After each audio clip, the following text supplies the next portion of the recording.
देख रहे हैं सिटी इंडिया न्यूज़ चैनल, हक की आवाज़।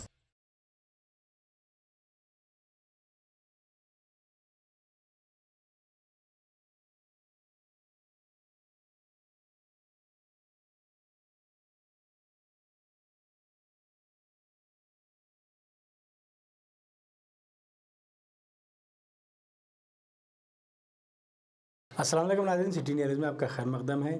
नाज़रीन, आइए रियासती ख़बरों के हमारे प्रोग्राम आईने दक्कन में आपका इस्तकबाल है। इससे पहले कि मैं ख़बरों का आगाज़ करूं, आइए सुनते हैं एक हदीस शरीफ। हदीस नबवी सल्लल्लाहु अलैहि वसल्लम। नाजुक बदनीरा बदनीरा बदनीरा बदनीरा अल हयाउ खैरु कुल्लुहु, मुस्लिम शरीफ। हया सरापा भलाई है। शीरी सुखनीरा सुखनीरा सुखनीरा सुखनीरा। रियासती चीफ मिनिस्टर KCR ने आज प्रगति भवन में कलेक्टर के साथ एक इजलास मुनक़िद किया। इन्होंने RTC हड़ताल के पेश नज़र कलेक्टर के साथ अजला में किए जाने वाले मुतबादिल इंतजाम का जायज़ा लिया। इन्होंने कहा कि हड़ताल गैर कानूनी है और हुकूमत मुलाजिमीन के सामने झुकने वाली नहीं। इन्होंने कलेक्टर्स को हिदायत दी कि छुट्टियों के अख्ताम पर शहर और अपने अपने मकामात पर लौटने वालों के हमल नकल के लिए खुसूसी इंतजाम किए जाएँ। इन्होंने हुकूमत की जानिब से शुरू करदा 30 रोज़ा ग्राम पंचायत तरक्याती प्रोग्राम का भी जायज़ा लिया। तेलंगाना हाई कोर्ट ने RTC हड़ताल के मुताल्लिक़ सुनवाई का आज आगाज़ किया और हुकूमत की जानिब से इस खुसूस में दाखिल करदा जवाब का जायज़ा लिया। अदालत ने इस मौके पर कहा कि हड़ताली मुलाजमीन भी इस खुसूस में अपना जवाब दाखिल करें और इसके लिए उन्हें 10 दिन की मोहलत दी जाती है। अब इस मामले की दोबारा समाअत 15 अक्टूबर को होगी। आज अदालत में सरकारी वकील और मुलाजमीन के वकीली मुबाहिसे के दौरान मोहतरम जज ने यह बात कहते हुए वहाँ मौजूद लोगों को हंसने पर मजबूर कर दिया कि रियासती हुकूमत भी खसारे में है, तो फिर क्या इसको भी खानी कंपनी के हवाले कर दिया जाए। तेलंगाना हज कमेटी की जानिब से आज नामपल्ली हज हाउस में मुनक़िदा एक प्रोग्राम में रियासती वज़ीर दाखिला महमूद अली के हाथों हज 2020 के दरख्वास्त फार्म की इजराई अमल में लाई गई। इस मौके पर सदर हज कमेटी मोहम्मद मसीउल्लाह खान, सदरनशीन रियासती वक्फ बोर्ड मोहम्मद सलीम और MS प्रभाकर MLC मौजूद थे। जनाब मोहम्मद महमूद अली वज़ीर दाखिला ने इस मौके पर कहा कि रियासत तेलंगाना की तश्कील के बाद से चीफ मिनिस्टर KCR ने तेलंगाना हज कमेटी के बजट में मुसलसल इजाफा किया है। मरकज़ से इजाफी हज कोटे की मंजूरी के लिए भी चीफ मिनिस्टर KCR हमेशा जद्दोजहद करते रहे हैं। इन्होंने कहा कि आइंदा भी हमारी हुकूमत इसी तरह आज़मीन हज की खिदमत अंजाम देती रहेगी। इस मौके पर हज कमेटी तेलंगाना के अमले के अलावा TRS कायदीन और आवाम की कसीर तादाद मौजूद थी। 2020 में जो लोग हज को जाने वाले हैं उनके लिए आज पहला दिन है जो फॉर्म दिया जा रहा है। ऑनलाइन भी दे सकते हैं ना, ऑनलाइन भी दे सकते हैं, फॉर्म फिलअप करके भी सबमिट कर सकते हैं। यहाँ फिलअप करने वाले भी लोग मौजूद हैं। ख़ासतौर से आज के सदर जो है हमारे हज कमेटी चेयरमैन मसीउल्लाह खान साहब और हमारे प्रभाकर राणा जो हमारे हरदीद अजीज़ MLC है और हमारे सलीम भाई साहब वक्फ बोर्ड के चेयरमैन और शफीउल्लाह साहब और हमारे MD साहब, ये जो है पुलिस हाउसिंग कॉरपोरेशन के MD है, वो आज आए हैं। वो एक साथ वो बिल्डिंग का भी जो बाजू में जो बिल्डिंग है उसका भी इंस्पेक्शन कर रहे हैं, उसे भी बनाने के लिए। तो आज जो फार्म शुरू किए गए इंशाल्लाह वो 1 महीने तक जारी रहेंगे और 1 महीने तक जारी रहने के बाद दिसंबर लास्ट वीक में उसका ड्रा होगा। और जो लोग 70 साल से ज़्यादा जिसकी उम्र है उनको ड्रा में शामिल नहीं किया जाएगा। उन्हें 100% उनका जो भी एप्लीकेशन देंगे उसको एक्सेप्ट किया जाएगा। हर साल की तरह ख़ासतौर से तेलंगाना बनने के बाद हज के इंतज़ाम सारे हिंदुस्तान में अगर सबसे अच्छे होते हैं तो हमारा तेलंगाना स्टेट में होता है। और तेलंगाना स्टेट बनने के बाद ख़ासतौर से हमारे ऑनरेबल CM साहब ने तमाम फेस्टिवल के साथ हज को जाने वाले जो हमारे अल्लाह के मेहमान होते हैं, जो हमारी स्टेट से जाते हैं, उनको अच्छे से अच्छे इंतजाम करने के लिए जितना भी बजट हो, जितना भी ख़र्चा हो, उसके लिए कोई लिमिटेशन नहीं लगाएगा। उनके लिए माकूल इंतजाम करने की हिदायत दी है।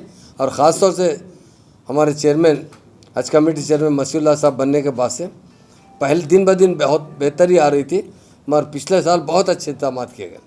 इंशाल्लाह आने वाले साल में भी जो उसमें खामियां हैं उसे दूर किया जाएगा। और हाजियों को यहाँ तो हमारी तरफ से पूरी सहूलत पहुँचाई जा रही है। हज को जाने के बाद ख़ास तौर से मदीने में कुछ लोगों को आगे पीछे ठहराया गया।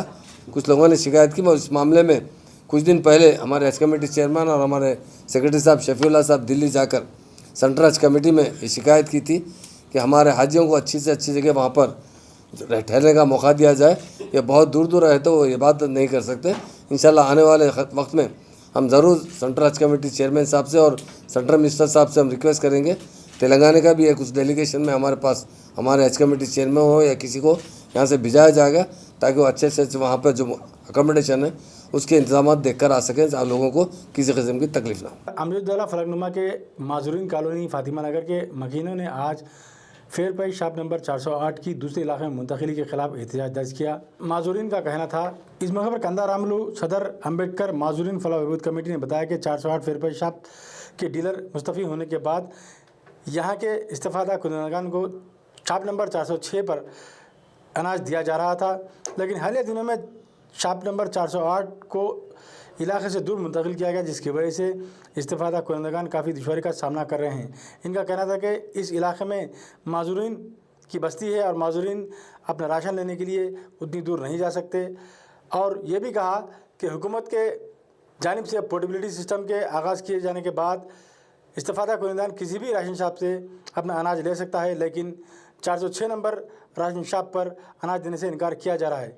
इन्होंने कहा कि हम तमाम माजूरीन की जानिब से हुकूमत से मुतालबा किया जाता है और दीगर उहदेदारों से मुतालबा किया जाता है कि 408 शॉप नंबर को दोबारा इसी इलाके में मुंतकिल किया जाए ताकि जो माजूरीन की बड़ी तादाद इस इलाके में बसती है उनको राशन लाने में कोई दुश्वारी ना हो।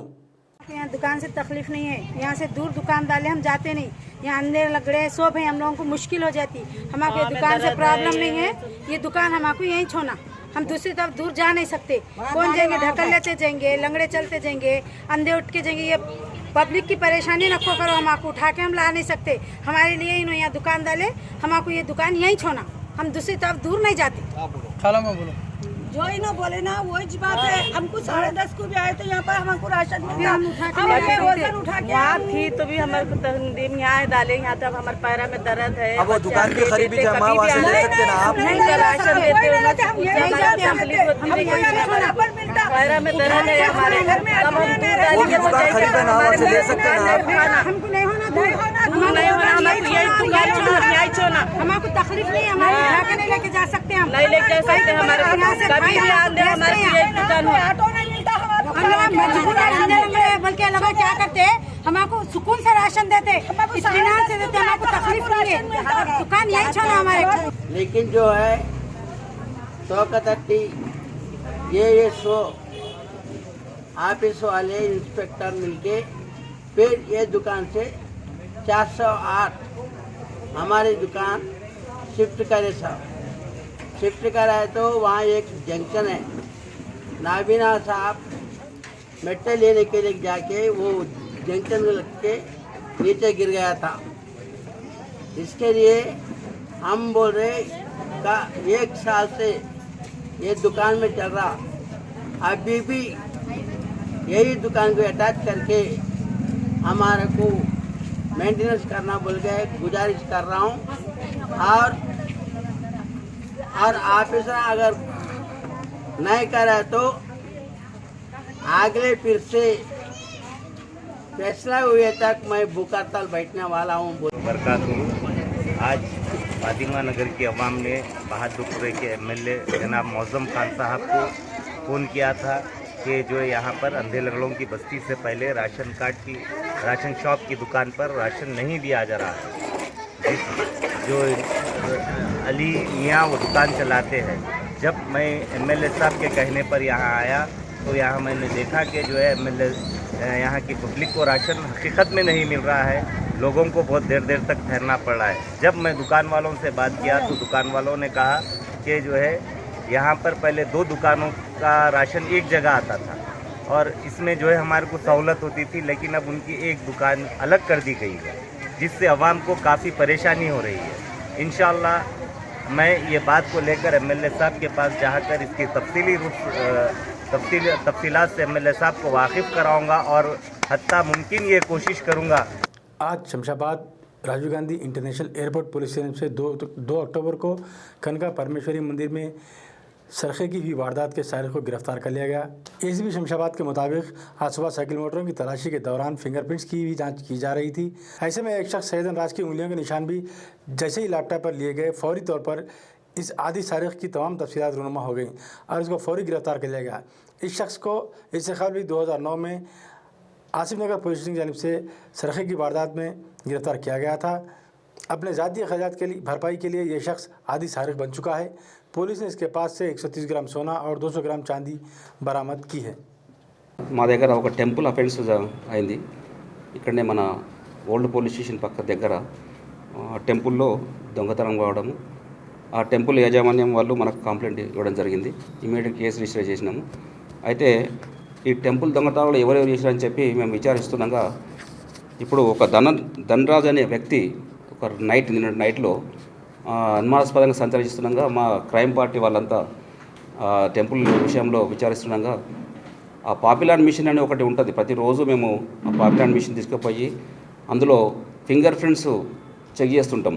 ఆ ఫింగర్ ప్రింట్స్ అయితే ఎవరైతే ఇంతకుముందు అక్యూజులు ఉంటారో ఆటోమేటిక్గా మాకు అక్కడ వాంటెడ్ పర్సన్ తెలిసిపోతుంది. అది దాంతో ఇతడు ఆ ఫింగర్ ప్రింట్ ద్వారా మేము ఇతడు వాంటెడ్ పర్సన్ తెలుసుకున్న తర్వాత ఇమీడియట్గా పోలీస్ స్టేషన్ తీసుకురావడం జరిగింది. అతను విచారించగా అతని పేరు ధనరాజు, తండ్రి లేట్ రాజయ్య. ఇతడు ఎస్సీపై క్యాస్ట్, సూరారం కాలనీలో ఉంటున్నాడు. సూరారం కాలనీ అంటే జీడిమెట్ల దగ్గర మనకు డుండిగల్ పిఎస్ కిందకి వస్తుంది అది. అతడు ఇంతకుముందు కూడా గతంలో ఒక 6 కేసుల్లో ఒక 4 కేసుల్లో ఇన్వాల్వ్ అయ్యిండు. ఫస్ట్ ఒక స్నాచింగ్ చేయడం కూడా జరిగింది. అతడు తర్వాత 2-3 కేసులు, ఒక 435 కేసు, ఒక కారు కాలబెట్టిన కేసులో, మరి ఇంకా ఇంటి దొంగనం కేసులో కూడా ఇన్వాల్వ్ అయ్యిండు. అతడు 3 సార్లు కూడా జైలుకు పోవడం జరిగింది. గతంలో కూడా అతను ఫస్ట్ జూనియర్ ఉన్నప్పుడు కూడా జైలుకు పోవడం జరిగింది, జూనియర్ హోమ్కు. మిగతా సార్లు 2 సార్లు, ఒకసారి సిద్దిపేట కేసులో కూడా పోవడం జరిగింది. గతంలో కూడా ఇంకొక కేసు స్నాచింగ్ కేసులో కూడా పోవడం జరిగింది, గుమ్మడిదెల్ల కేసులో సిద్దిపేట. ఇన్ని కేసులో పోవడం వల్ల అతను వాంటెడ్ పర్సన్ ఉండడం వల్ల ఇమ్మీడియట్గా మేము ఇంట్రాక్షన్ చేయడం వల్ల ఇంటాక్ట్గా ప్రాపర్టీ మాకు ఈ టెంపుల్ అఫెన్స్లో ఇంటాక్ట్ ప్రాపర్టీ దొరికింది. మా దగ్గర ఇంతకుముందు గతంలో ఒక వెహికల్ కూడా పోయింది. ఆ వెహికల్ కూడా ఇక్కడ ఇతని దగ్గర రికవర్ అయింది. गवर्नर हिमाचल प्रदेश बंडारू दत्तात्रेय की जानिब से आज उनके मकान वाक़ सिकंदराबाद में अलाई बलई प्रोग्राम का इनेकाद अमल में लाया गया। इस प्रोग्राम में मरकज़ी वज़ीर दाखिला जनाब किशन रेड्डी के अलावा दीगर कई बीजेपी और दीगर पार्टियों के कायदीन ने शिरकत की। इस प्रोग्राम को मुखातिब करते हुए बंडारू दत्तात्रेय ने बताया कि उन्होंने कहा कि अलाई बलई प्रोग्राम एक सखावती प्रोग्राम है। इस प्रोग्राम के जरिए लोगों में आपसी इत्तेहाद को फ़रोग़ मिलता है। तहरीक तेलंगाना में भी अलाई बलई प्रोग्राम ने बहुत अहम रोल अदा किया था। इस मौके पर सिकंदराबाद और हैदराबाद के बीजेपी कारकुनों के अलावा मुख्तलिफ तंजीमों के कायदीन और कारकुनान भी मौजूद थे। शाह इनायतगंज पुलिस स्टेशन की हदूद में आज एक आदि सारिक वड्डे पोचा को गिरफ्तार कर लिया गया। एसीपी शाह इनायतगंज के मुताबिक क्राइम इंस्पेक्टर ने आज वड्डे पोचा नामी एक शख्स को गिरफ्तार कर लिया। दरअसल 24 सितंबर को जोशीवाड़ा के एक मंदिर में सरखे की वारदात का इर्तिकाब किया गया था और यही शख्स इस जुर्म का मुर्तकिब है। इस शख्स पर मनादिर में सरखे की 21 और वारदातों में भी मुलव्वस होने का इल्ज़ाम है। आज बेगम बाज़ार में मुश्तबा हालत में घूम रहे इस शख्स को गिरफ्तार कर लिया गया। इसके पास 2.5 तोले सोना और चांदी भी बरामद की गई है, जिसकी मालियत 1 लाख रुपये है। पुलिस का कहना है कि इस मामले में मज़ीद पूछताछ की जानी बाकी है। आज Shahnaganj police station crime inspector Maruti Prasad और उसका टीम ने एक कुमेरा पोचैया अलियास वड्डे पोचैया बोलकर एक्यूज़र को सुबह 8 बजे अरेस्ट करे थे। वो इंट्रोगेशन में उन्होंने 2 महीने 24 के दिन जोशीवाड़ा में एक माता टेम्पल में माता का गले से मंगलसूत्र चोरी करके ले गया था। और सीसी फुटेज देखे तो और सीसी फुटेज में इसका एक पोचैया एक्स ऑफेंडर है इनो पंजागुट्टा पुलिस स्टेशन से इसके पहले पीडी एक्ट में जेल को गया था। वो सीसी फुटेज देखने के बाद उसको आइडेंटिफाई करके वो आज सुबह उसको फिर इधर जोशीवाड़ा में एरिया में फिर रहे तो पल्ली मार्केट का ने अपना क्राइम स्टाफ मारुति प्रसाद के नेतृत्व में पकड़े थे उसको। वो इंट्रागेशन में केस बोल लिया था। वो प्रॉपर्टी 2.5 लाख गोल्ड पुस्तलों वो उसे सीज करके और उसको अरेस्ट करके रिमांड भेजे। इससे पहले के भी कुछ केस आए? इसके पहले उन्होंने पीडी एक्ट में गया था। इन्हों प्रॉपर्टी ऑफेंडर है, पुराना ऑफेंडर है। कौन सा पिया सर? वो पंजागुट्टा पीएस से गया।